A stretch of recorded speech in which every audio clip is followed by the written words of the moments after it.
मत भूलिएगा वो दृश्य जब पिछले लोकसभा चुनाव में, यानी ये जो सरकार बनी है इसके लोकसभा चुनाव में यूपीए पार्ट 2 के गठन से पहले सोनिया गांधी ने जब घोषणा पत्र सामने रखा, वो चंडीगढ़ की रैली थी,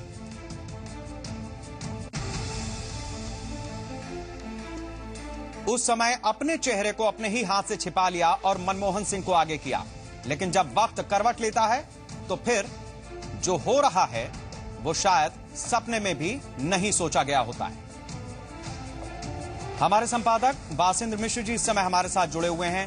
वासिंद्र जी, आपसे यह जानना चाहेंगे कि जिस तरीके से कल शाम से यह घटना चक्र बदलना शुरू हुआ है, क्या इसका कोई आखिरी सिरा आपको नजर आ रहा है? कहां जाकर यह सिलसिला थमता नजर आएगा? देखिए शेखर, अगर हम भारतीय इतिहास पर नजर डालें और भारत के संसदीय इतिहास पर नजर डालें तो गांधी नेहरू परिवार की कार्यशैली को समझना बहुत जरूरी होगा। और अगर हम आज के इस बदले राजनीतिक परिदृश्य को समझना चाहते हैं तो उसके लिए भी जरूरी है कि गांधी नेहरू परिवार के उस आजादी के बाद से लेकर और अब तक की जो कार्यशैली रही है उसको समझना जरूरी है।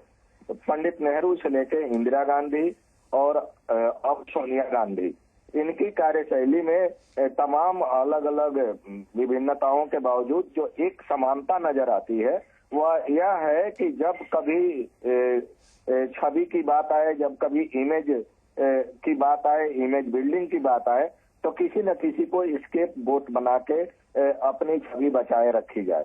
जिस समय नरसिंह राव देश के प्रधानमंत्री थे उस समय भी कमोबेश इसी तरह की राजनीतिक हालात बने थे और उन हवाला कांड को लेकर देश के तमाम सत्ता पक्ष और विपक्ष के नेताओं पर गंभीर आरोप लगे थे हवाला कांड में शामिल होने का।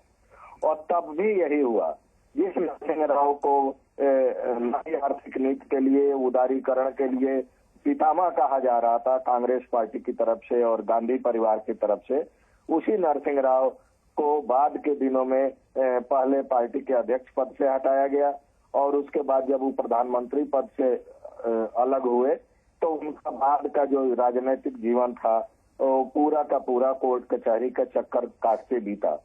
और उनकी मृत्यु के बाद पूरी पार्टी और सरकार उनको डिसोन कर दी और जब उसके बाद अधिवेशन हुआ करते थे कांग्रेस के तो उसमें नरसिंह राव का पोस्टर और उनकी नीतियों की चर्चा करने से भी कांग्रेस पार्टी परहेज करती थी। आज मनमोहन सिंह देश के प्रधानमंत्री हैं और मनमोहन सिंह भी नरसिंह राव के टाइम में देश के वित्त मंत्री हुआ करते थे। नरसिंह राव के जो करीबी सलाहकार हुआ करते थे आर्थिक उदारीकरण के, उनमें से एक थे। और मनमोहन सिंह के साथ भी कमोबेश उसी तरह के घटनाक्रम होते दिखाई दे रहे हैं। यूपीए 1 के कार्यकाल में मनमोहन सिंह को उदारीकरण और सुधार के लिए काफी उनकी सराहना की जाती रही गांधी परिवार की तरफ से, कांग्रेस पार्टी की तरफ से। और यूपीए 2 के शुरुआती दौर में भी मनमोहन सिंह के कामकाज की काफी तारीफ की जाती रही। लेकिन अब ज्यों-ज्यों और धीरे धीरे लोकसभा का चुनाव नजदीक आ रहा है, जिस तरह से आर्थिक भ्रष्टाचार के गंभीर आरोप लगातार सरकार पर और कांग्रेस पार्टी के चुनिंदा नेताओं पर लग रहे हैं, तो उसी तरह क्रम में धीरे धीरे गांधी परिवार और मनमोहन सिंह और उनके करीबियों से किनारा करते दिखाई दे रहा है। जिन 2 मंत्रियों का कल इस्तीफा हुआ है उनके इस्तीफे की खबर हम लोगों ने सबसे पहले अपने दर्शकों तक पहुंचाई थी 2 दिन पहले और उसी समय हम लोगों ने बता दिया था कि अब सोनिया गांधी किसी भी कीमत पर इन 2 मंत्रियों को सरकार में बने रहने के पक्ष में नहीं है। और इन दोनों मंत्रियों की मौजूदा प्रधानमंत्री से नजदीकी जग जाहिर है। बताया जाता है कि दोनों मंत्रियों को एलिवेट करने से लेकर महत्वपूर्ण विभाग देने में मनमोहन सिंह की महत्वपूर्ण भूमिका रही है। बावजूद इसके सोनिया गांधी ने दबाव डाल के इन दोनों मंत्रियों का कल इस्तीफा ले लिया है और इससे अब लगता है कि आने वाले समय में अगर और भ्रष्टाचार का जो दानव है अगर वो अपना दायरा बढ़ाता है तो उसकी जद में, उसकी चपेट में मनमोहन सिंह आ सकते हैं और गांधी परिवार मनमोहन सिंह को भी कुर्बान करके अपनी छवि और अपनी पार्टी को बचाने की जुगत कर सकता है। वासिन जी, आपसे ये समझना आप जरूर चाहेंगे और शायद हमारे दर्शकों के लिए भी ये जानना बहुत जरूरी होगा कि जिस तरीके से चंडीगढ़ की वो रैली जब 2009 में लोकसभा चुनाव उस समय चल रहा था, मुझे बहुत अच्छी तरह से याद है कि जब घोषणा पत्र पार्टी का सामने आया उस पर सोनिया गांधी और मनमोहन सिंह दोनों की फोटो थी। आडवाणी उस समय प्रधानमंत्री कैंडिडेट के लिए बहुत ज्यादा अपने आप को आगे कर रहे थे और कांग्रेस से कह रहे थे कि नाम अपना बताइए, तो सोनिया गांधी ने अपनी फोटो पर अपना हाथ रख लिया था और मनमोहन सिंह को घोषणा पत्र पे आगे कर दिया था। लगातार वो उन्हें सपोर्ट करती आई, पीछे उनके हाथ रखे रहीं। शायद ये उसका नतीजा होगा जब प्रधानमंत्री साउथ अफ्रीका से लौटते हुए ये कहते हैं कि हो सकता है कि मैं अगली बार भी अपने प्रधानमंत्री काल के लिए अपना नाम आगे रखूं, या ये बहुत जल्दी है ये सब कहना। मैं आपसे जानना चाहूंगा कि ये सारा जो घटना चक्र था, क्या हम इसको इस तरह से समझ सकते हैं कि अब दरअसल वो गुट हावी हो गया है जो नहीं चाहता था कि मनमोहन साल प्रधानमंत्री के रूप में 10 साल पूरे करें, और इसकी बानगी इस्तीफों के रूप में कल हमें देखने को मिली। और अहमद पटेल प्रधानमंत्री आवास से 7 RCR से तब निकले जब अश्विनी कुमार 950 पे इस्तीफा देके चले गए। देखिए, इतना ही नहीं है, जब कभी गांधी परिवार को लगता है कि उसके पॉलिटिकल एजेंडा को, उसके पर्सनल एजेंडा को उनका कोई सिपहसालार ठीक से लागू नहीं कर पा रहा है, ठीक से उसको इम्प्लीमेंट करवा नहीं पा रहा है, तब उसकी बलि दी जाती रही है। और इस बार भी वही स्थिति बनती दिखाई दे रही है। जब तक इंदिरा गांधी के जो स्कीम ऑफ प्लानिंग में उस समय के तमाम दिग्गज नेता शूट करते रहे, तब तक इंदिरा गांधी ने उन लोगों को अपने करीब रखा, अपनी सरकार में रखा। लेकिन जब उनको लगा कि उनके स्कीम ऑफ प्लानिंग में उनके पॉलिटिकल एजेंडा को, उनके पर्सनल एजेंडा को उनके करीबी जो दिग्गज हैं वो ठीक से लागू नहीं कर रहे हैं या उसमें किसी तरह का व्यवधान पैदा कर रहे हैं, तो इंदिरा गांधी ने रत्ती भर देर नहीं की और तत्काल उन नेताओं को बाहर का रास्ता दिखा दिया। और एक दौर तो ऐसा भी आया कि कामराज प्लान के जरिए पूरी की पूरी कांग्रेस पार्टी की रिवैम्पिंग कर दी इंदिरा गांधी ने। सोनिया गांधी की भी जो कार्यशैली है, वो कहा जाता है कि सोनिया जी इंदिरा गांधी की कार्यशैली से बहुत ज्यादा प्रभावित रही हैं और सोनिया जी इंदिरा जी के काफी करीब भी रही शादी के बाद। तो सोनिया जी की कार्यशैली और इंदिरा जी की कार्यशैली में जो एक रूथलेसनेस होना चाहिए वो साफ तौर पर दिखाई देता है। सोनिया भी बोलती कम है, लेकिन जो तय कर लेती हैं वही करती हैं, वही करवाती हैं। और आज मनमोहन सिंह अब के सामने वक्त बहुत कम बचा है और विकल्प भी बहुत कम है।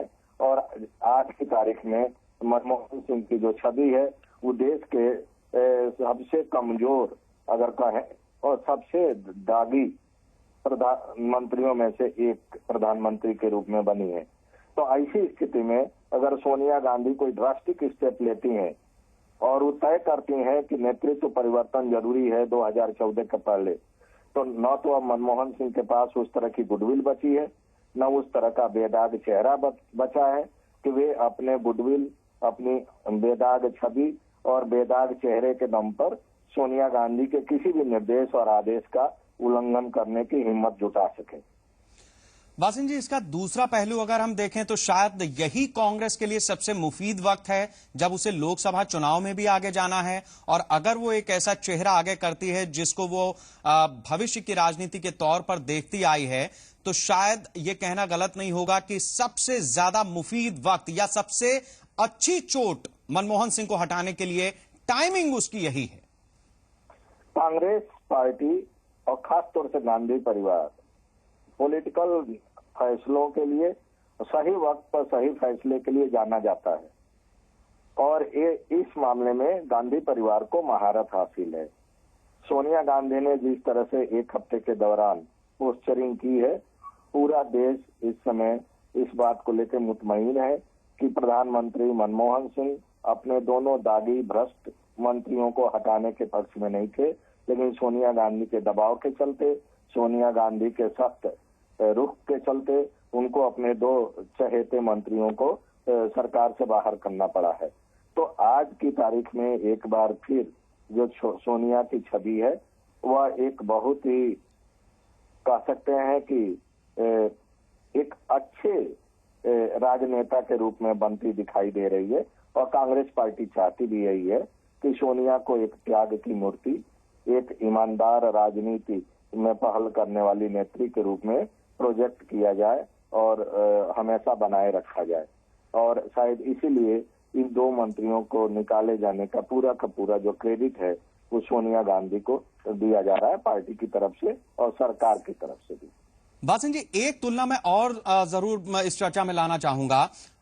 जिस समय राजीव गांधी की सरकार थी, बोफोर्स कांड का खुलासा हुआ, वीपी सिंह उस समय सरकार में मंत्री थे, उनको एक विभाग दिया गया, उन्होंने एक घोटाला खोल दिया, दूसरा विभाग दिया गया, उस घोटाले की परतें खोल दी, और कुल मिलाकर नतीजा ऐसा हुआ कि राजीव गांधी को अगले चुनाव में जाना पड़ा, वीपी सिंह देश के प्रधानमंत्री बने।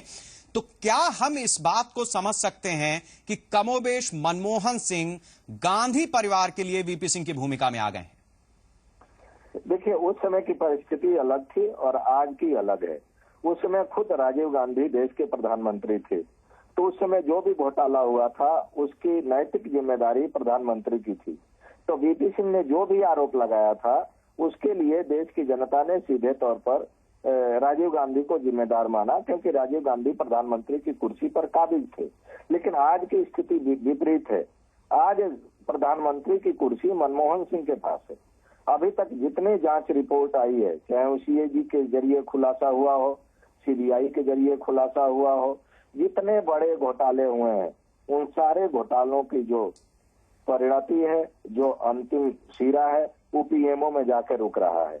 तो आज की तारीख में मनमोहन सिंह इन घोटालों के लिए, इन खराब कामकाज के लिए, अपने कुशासन के लिए, अपने सरकार के भ्रष्टाचार के लिए किसी दूसरे को जिम्मेदार नहीं ठहरा सकते, क्योंकि वे सीधे प्रधानमंत्री की कुर्सी पर काबिज हैं और वे सभी विभाग, सभी मंत्रालय और सभी फाइलें उन्हीं के जरिए होकर गुजरी हैं। तो इसलिए आज अगर मनमोहन सिंह चाह कर भी गांधी परिवार को या कांग्रेस के किसी दूसरे नेता को अपने खराब कामकाज के लिए, अपनी सरकार की खराब उपलब्धियों के लिए जिम्मेदार नहीं ठहरा सकते। बासन जी, एक कहावत जो अपने यहां कही जाती है कि दूसरे के कंधे पर रखकर बंदूक चलाना, तो इस बात को अगर जनता देख रही है कि सोनिया गांधी ने भ्रष्टाचार को बर्दाश्त नहीं किया और उन्होंने 2 लोगों का तुरंत इस्तीफा ले लिया, इससे पहले भी जब जो उन्होंने फैसला लिया उसमें पार्टी में कितनी भी बगावत हो जाए, कितनी भी परिस्थितियां विपरीत हो जाएं, लेकिन जो फैसला किया उसको कायम रखा और आखिर में उसे सही साबित करके दिखाया। तो ऐसी स्थिति में क्यों ना इस बात को भी जनता मानने के लिए विवश हो कि अगर घोटाले हुए भी तो वो भी 10 जनपद की जानकारी में थे, जो कुछ सरकार जैसे चल रही थी वो सब कुछ जानकारी में था, सिर्फ मतलब इतना था कि जब तक वो चल सकता था चलाया गया, मीठा मीठा गप-गप किया गया, अब जब कड़वाने लगा है तो थू-थू हो रहा है। देखिए, राजनीति में पूरा का पूरा जो खेल होता है वो परसेप्शन का होता है। विपक्ष की तरफ से जरूर इस तरह के आरोप लगाए जा सकते हैं गांधी परिवार पर, सोनिया गांधी पर, लेकिन जहां रही एग्जीक्यूटिव पावर्स की, एग्जीक्यूटिव फंक्शनिंग की, तो जो व्यक्ति सत्ता में है, जो व्यक्ति सरकार की कमान संभाले हुए है, अंतिम जिम्मेदारी उसी की बनती है। और इस देश की जनता परसेप्शन पर काम करती है, परसेप्शन पर अपना मन बनाती है। कर्नाटक का उदाहरण हमारे सामने है। देश में पिछले 2 साल से गंभीर आर्थिक भ्रष्टाचार के गंभीर आरोप लगते रहे हैं केंद्र सरकार पर, लेकिन कर्नाटक में जब चुनाव हुआ है तो वहां की जनता ने वहां के आर्थिक भ्रष्टाचार को महत्व दिया, प्रशासनिक भ्रष्टाचार को तरजीह दी और उसके खिलाफ वोट किया। तो अभी वक्त है, 1 साल का टाइम है चुनाव में, और बीजेपी की भी स्थिति बहुत अच्छी दिखाई नहीं दे रही है। जिस तरह से जो मुख्य विपक्षी दल है देश में, जिस तरह से उनके अंदर गुटबाजी हावी है, जिस तरह से नेताओं का अहंकार टकरा रहा है, जिस तरह से आपस में खींचतान के चलते कोई भी आम फैसला लेने में मुश्किलों का सामना करना पड़ रहा है, उसको देखते हुए अभी से यह कहना कि कांग्रेस पार्टी के प्रति देश की जनता का जनादेश क्या होगा, ये मुश्किल है। लेकिन एक बात तय है कि गांधी परिवार के पास अभी वक्त है अपने जो सिपहसालार मनमोहन सिंह थे, उनकी सरकार के गलत कार्यों की समीक्षा करने का, उनकी गलत कार्यों को चुस्त दुरुस्त करके लोकसभा चुनाव में नए तरीके से जाने का। बासन जी, ये भी आपसे जानना चाहेंगे कि अगर फर्ज कीजिए कि मनमोहन सिंह को हटाया जाता है या कांग्रेस की उस तरीके की एक स्थिति बनती है, तो बहुत सारे सरकार के सहयोगी दल ऐसे थे जो लगातार बाहर से कांग्रेस को हैमर कर रहे थे कि मसलन राष्ट्रपति चुनाव के वक्त प्रधानमंत्री मनमोहन सिंह का ही नाम मुलायम सिंह और ममता बनर्जी ने सुझा दिया। इस तरीके के बहुत सारे वाकया है। बीजेपी तो हमेशा उन पर हैमर करती रही। शरद पवार भी बीच बीच में अपना उन्होंने रंग दिखाया और उसके बाद फिर डैमेज कंट्रोल करने की कवायद हुई। तो क्या हम ये माने कि अगर क्षेत्रीय पार्टियों को यह डर था कि किसी तरीके से कांग्रेस पर हैमर करके और उसको कमजोर किया जाए, तो इस बात को भी कांग्रेस ने अपने पाले में कर लिया है। अब चोट तो होगी लेकिन उससे कांग्रेस ज्यादा मजबूत होकर के निकल सकती है। देखिए, आज की तारीख में कांग्रेस का अपर हैंड है यूपीए 2 में। उसके जो सहयोगी दल हैं, उसके जो मित्र दल हैं, अब उनकी यह स्थिति नहीं है राजनीतिक तौर पर कि वे कांग्रेस पार्टी को किसी तरह से दबाव में लेके अपने पॉलिटिकल एजेंडा को आगे बढ़ा सके। तो इसलिए स्थिति का आकलन करके हम शुरू में ही कह रहे थे कि कांग्रेस पार्टी और खासतौर से गांधी परिवार राजनीति में सही वक्त पर सही फैसले के लिए जाना जाता है। और आज की तारीख में जो परिस्थितियां बनी हैं उसमें जो मुख्य विपक्षी दल है वो कमजोर हालत में है, उसके जो सहयोगी दल हैं उनकी स्थिति भी बहुत मजबूत नहीं है। तो इन सारी जो परिस्थितियां हैं वो कहीं ना कहीं गांधी परिवार के पक्ष में जाती दिखाई दे रही हैं। और शायद इसीलिए अब सोनिया गांधी की जो भूमिका है, जो रोल है, वो बहुत ही ज्यादा प्रोएक्टिव दिखाई दे रहा है पिछले एक हफ्ते से।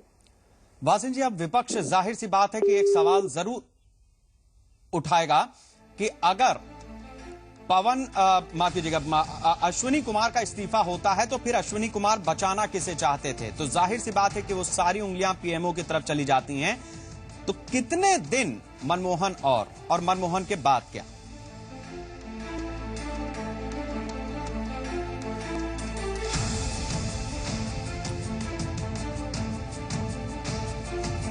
शायद हमारा संपर्क टूट गया है, लेकिन इतना तो तय है कि जिस तरह से इस समय कांग्रेस के भीतर की स्थितियां बनी हुई हैं, उससे इस बात से गुरेज नहीं किया जा सकता कि लगातार मंत्रियों के इस्तीफे के बाद अब मनमोहन सिंह पर तलवार लटक रही है। तो सवाल है कि अगला नंबर किसका है। हालांकि 2 मंत्रियों के इस्तीफे के बाद जीयूपी की उस खबर पर भी मुहर लग गई जिसमें बंसल के जाने के बाद जी उत्तर प्रदेश उत्तराखंड ने पहले ही बता दी थी। हमारे खास कार्यक्रम सियासत की बात में छत्तीसगढ़ के पूर्व मुख्यमंत्री अजीत जोगी ने साफ कहा था कि दोनों मंत्रियों का जाना तय है। अजीत जोगी ने कहा था कि सोनिया गांधी भ्रष्टाचारियों को बख्शेंगे नहीं। आपके प्रधानमंत्री से लेकर तमाम मंत्रियों पर गंभीर आर्थिक भ्रष्टाचार के आरोप हैं। जितनी संवैधानिक संस्थाएं हैं, चाहे वो सीएजी हो या और अलग अलग जांच एजेंसियां हैं, सारी जांच एजेंसी घूम फिर के जाके पीएमओ पर टिक जा रही है। पीएमओ और पीएमओ से जुड़े हुए जो कुछ चुनिंदा मंत्री हैं। जनता ये जरूर देखेगी अगर सीडब्ल्यूजी में भ्रष्टाचार हुआ तो उसके अध्यक्ष कलमाडी जी जेल में गए। अगर 2G में भ्रष्टाचार हुआ तो हमारा एक मंत्री श्री राजा जेल में गए। कनिमोझी जी जो एक बहुत बड़े राष्ट्रीय नेता की पुत्री हैं, एमपी हैं, वो भी जेल में गई। तो जब ये लगता है कि कार्रवाई हो रही है और कड़ी कार्रवाई हो रही है और न्याय प्राप्त करने की कोशिश हो रही है, अभी जो भ्रष्टाचार सामने आ रहे हैं, जैसे आपने जिक्र में बात निकाली है कि रेलवे का भ्रष्टाचार है या कोल का भ्रष्टाचार है या अन्य कोई भ्रष्टाचार है, यदि समय रहते हमने कड़ी कार्रवाई की और जो भी हो, कितने भी बड़े पद पर बैठा व्यक्ति क्यों ना हो, उस पर यदि कार्रवाई हो जाएगी तो फिर मैं नहीं मानता कि जनता ये सोचेगी कि भ्रष्टाचार हुआ और भ्रष्टाचार में शामिल लोगों को हम लोगों ने छोड़ दिया। फिर ये होगा कि भ्रष्टाचार तो हुआ पर भ्रष्टाचार पर जो कार्रवाई हो सकती थी वो हुई। आपको लग रहा है कार्रवाई होने वाली है? और मैं इसके प्रति पूरी तरह से आश्वस्त हूँ। पिछले 1 हफ्ते से दिल्ली में हूँ, सभी बड़े नेताओं से मिल रहा हूँ, तो मुझे लग रहा है अपनी पार्टी के अंदर कि हमारी पार्टी में अब ये सोच पहले भी था, आज भी है कि अगर भ्रष्टाचार किया है तो किसी को छोड़ना नहीं चाहिए, कड़ी से कड़ी कार्रवाई होनी चाहिए। तो इसमें कोई दो राय नहीं है कि एक बार फिर से 10 जनपद हिंदुस्तान की राजनीति का केंद्र बना हुआ है और यहां पर जो फैसले हो रहे हैं उसे पार्टी के भीतर या बाहर, सरकार के भीतर या बाहर सही या गलत की परिधि से बिल्कुल बाहर रखा जाएगा और जो फैसले होंगे वो किसी न किसी मकसद को पूरा करने के लिए होंगे और मकसद है कि महंगाई, भ्रष्टाचार और ऐसे तमाम आरोपों से घिरी हुई कांग्रेस को ऑपरेशन क्लीन के तहत एक ऐसी स्थिति में ले जाना जहां 2014 के लोकसभा चुनाव में उसके लिए एक मजबूत आधार न सिर्फ तैयार हो बल्कि जनता का समर्थन उसको वापस मिल सके और कम से कम सहयोगियों की उसे जरूरत पड़े। इस बुलेटिन में इतना ही। नमस्कार।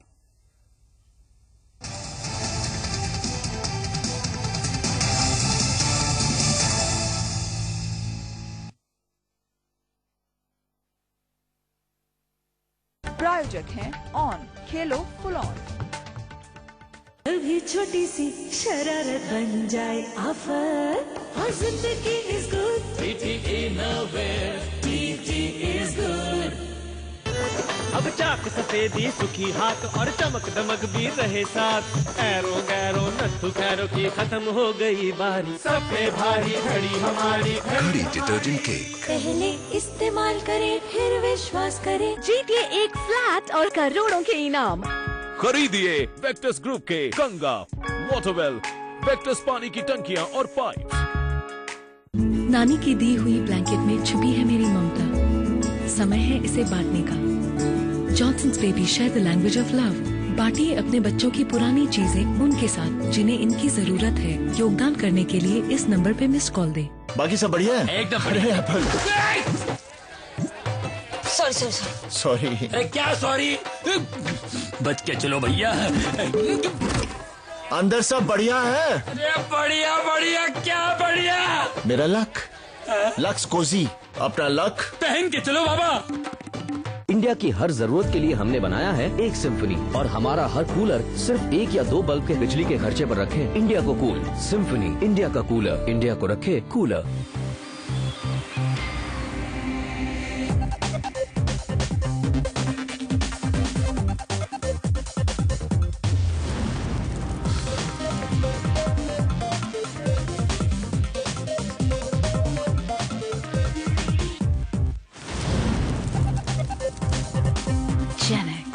Vests and briefs, style and us. दुनिया के हर कोने से उठती है खबरों की लहर। राजनीति, खेल, व्यापार या आपका शहर, हर मिनट एक नई खबर। देखिए 25 मिनट 25 खबरें रोज सुबह 9 और रात 10:30 बजे सिर्फ जी न्यूज उत्तराखंड, उत्तर प्रदेश पर। प्रायोजक हैं त्वचा के लिए सुरक्षित जेट इको अंडरगारमेंट्स। हर दिन हर पल बदल रहा है हिंदुस्तान। हकीकत का आईना देख रहा आज हर खासुआ।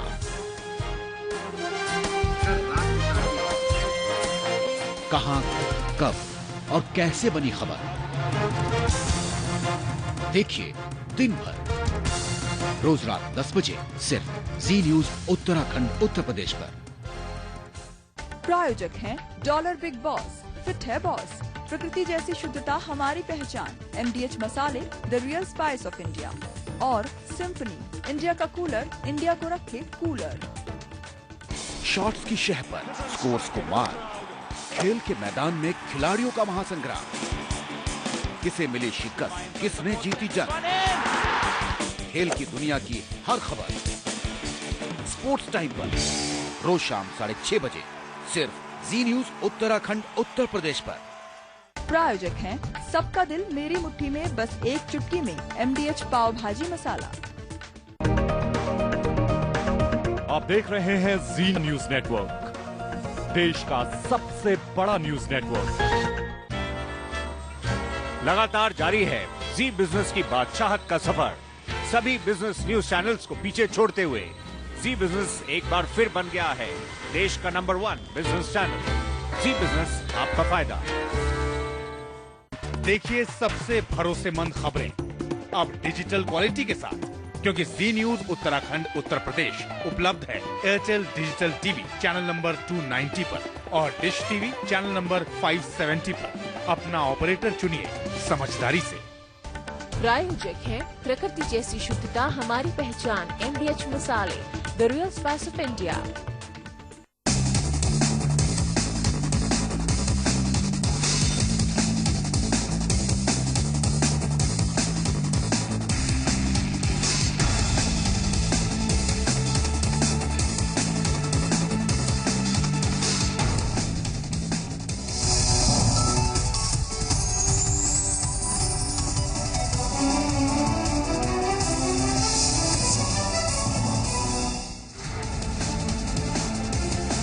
यूपीए सरकार ने चलाया ऑपरेशन क्लीन। 1 घंटे में 2 कैबिनेट मंत्रियों की हुई छुट्टी। लेकिन क्या इस्तीफे से कम होंगी सरकार की मुश्किलें? विपक्ष ने सरकार पर बढ़ाया दबाव।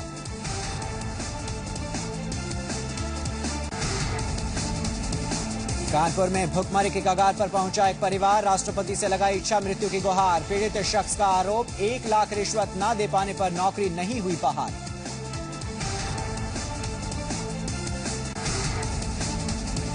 अमरोहा में हॉरर किलिंग की आशंका। ककरावी गांव में भाइयों पर बहन की हत्या का आरोप। कब्र से शव निकालकर पोस्टमार्टम के लिए भेजा गया। पुलिस जांच में जुटी।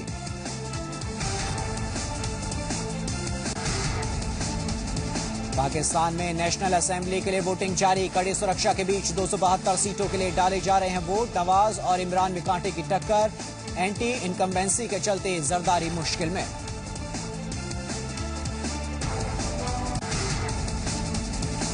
ढाका में मौत की बिल्डिंग में जीत गई एक और जिंदगी। 17 दिन बाद मलबे से निकाली गई महिला। घायल महिला का इलाज जारी। 8 मंजिला इमारत गिरने से 1000 से ज्यादा की हो चुकी है मौत।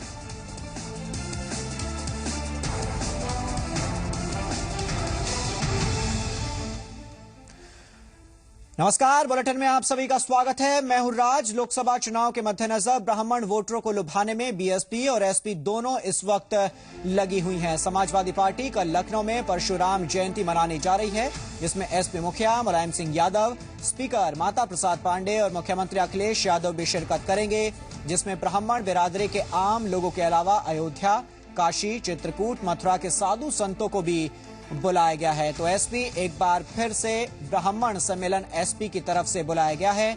आपको बता दें कि एक बार पहले भी एसपी की तरफ से ब्राह्मण सम्मेलन बुलाया जा चुका है, जिसमें कुछ बातें कही गई थी ताकि ब्राह्मण समाज को अपनी तरफ खींचा जा सके। वहीं अगर उत्तर प्रदेश की दूसरी बड़ी पार्टी की बात करें यानी बीएसपी की, तो वो भी 2 बार ब्राह्मण समाज को अपनी तरफ खींचने की कोशिश कर चुकी है।